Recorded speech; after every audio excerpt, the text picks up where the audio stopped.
അഴിച്ച് ബാ അഴിച്ച് ഞാൻ തീരുമാനം എടുക്കാം ഉറപ്പാണ് കയറി നിൽക്കാൻ വർഗീസേട്ടാ ഞാനല്ല പറയണേ വർഗീസേട്ടാ ഞാനാണ് പറയണേ ഞാൻ ഉറപ്പ് 2 ദിവസമായിട്ടാണ് ജോയിൻ ചെയ്തിട്ട് ഞാൻ നിങ്ങളെ വിളിപ്പിക്കും ഞാൻ തീരുമാനം എടുക്കും വർഗീസേട്ടാ ഇത് അഴിക്കാൻ അഴിക്ക് ഒരു മകനാണെന്നുള്ളത് തീരുമാനിച്ചു ഞാൻ നിങ്ങളൊരു മകനാണെന്നുള്ളത് പറ കേട്ടാ നിങ്ങൾ അഴിക്ക് ഒരു മകനാണെന്നുള്ളത് നോക്ക് ഞാൻ ചെയ്തുതരാം എല്ലാ സഹായം ചെയ്തുതരാം ബാ വായകട് വർഗീസേട്ടാ വർഗീസേട്ടാ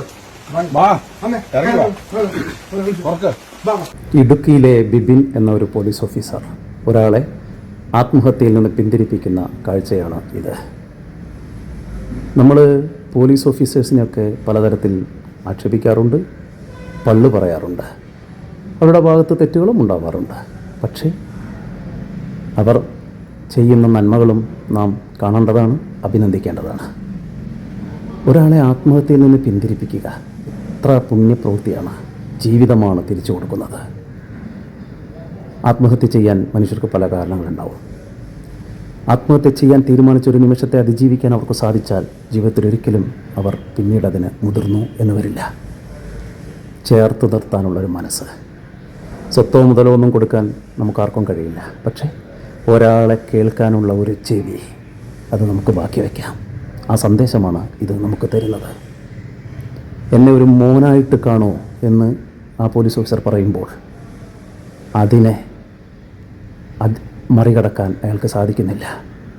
അയാൾ ആ കുരുക്ക് ഊരി മാറ്റുകയാണ്. എത്ര ഹൃദയദ്രവീകരണ ശേഷിയുള്ള വാക്ക്! ഏത് കവിത കൊണ്ടാണ്, ഏത് സിനിമ കൊണ്ടാണ് ഇതിനെ നമുക്ക് മറികടക്കാൻ അല്ലെങ്കിൽ പകരം വയ്ക്കാൻ സാധിക്കുക? ഈ ഓണക്കാലത്തെ ഹൃദ്യമായ കാഴ്ച. ജോയിൻ ചെയ്ത് 2 ദിവസം മാത്രം കഴിഞ്ഞപ്പോഴാണ് ഒരു പോലീസ് ഓഫീസർ ഒരു നാട്ടിലെ ഒരു സാധാരണ മനുഷ്യനെ ഇങ്ങനെ ചേർത്ത് പിടിച്ചത്, അയാളെ ജീവിതത്തിലേക്ക് തിരിച്ചു കൊണ്ടുവന്നത്. എല്ലാവർക്കും നല്ലത് വരട്ടെ.